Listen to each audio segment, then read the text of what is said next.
Hold on to your phones because TikTok is officially back. After a weekend of blackout anxiety and doom scrolling on other apps, 170 million US users can now return to their daily dose of dances, life hacks, and oddly specific niche humor. And who do we have to thank for this dramatic comeback? None other than Donald Trump. Yes, that Donald Trump.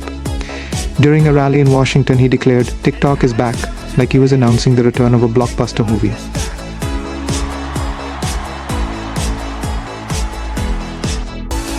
For a generation hooked on short-form videos, this news felt nothing short of monumental. Let's break this down. Over the weekend, TikTok went dark after a law aiming to ban the app over national security concerns was set to take effect. The concern? TikTok's parent company, ByteDance, is based in China, and some US officials have argued that user data could potentially land in the hands of the Chinese government. The ban was intended to address those worries, but left millions of users and their carefully choreographed dances out in the cold. For 48 hours, America was TikTok-less. Creators couldn't create, influencers couldn't influence, and businesses lost a major marketing avenue.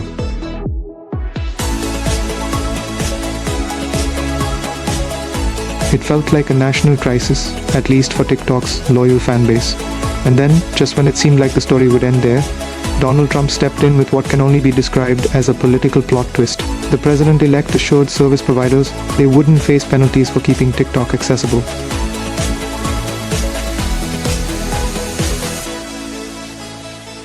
In response, TikTok issued a statement saying, "We thank President Trump for providing the necessary clarity and assurance to our service providers that they will face no penalties providing TikTok to over 170 million Americans."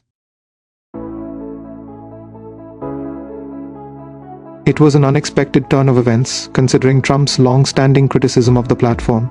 Let's not forget, this is the same Trump who, during his presidency, made headlines for trying to ban TikTok entirely unless it was sold to an American company.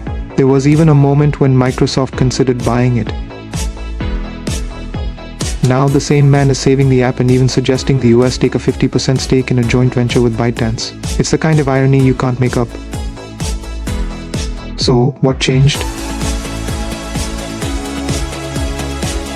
Part of it likely comes down to TikTok's enormous cultural and economic influence. TikTok has become a hub for small businesses, a tool for political advocacy, and a launching pad for entirely new careers.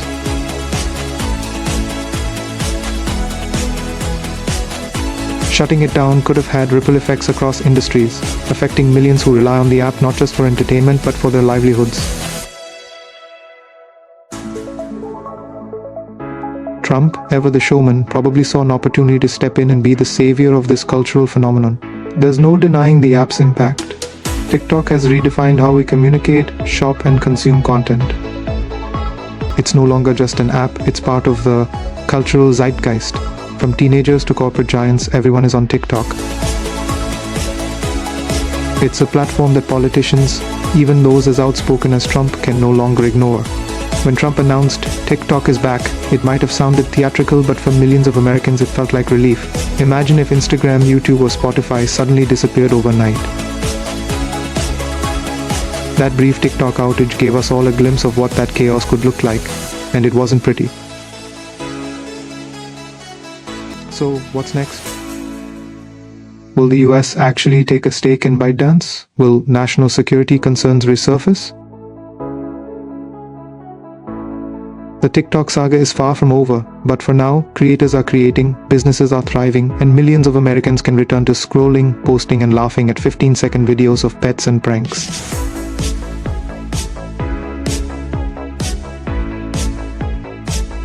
As Trump said, TikTok is back, and whether you love or hate the platform, it seems America just can't get enough of it. If you enjoyed this video, be sure to hit like, share it with others, and subscribe to It's Cube for more exciting content.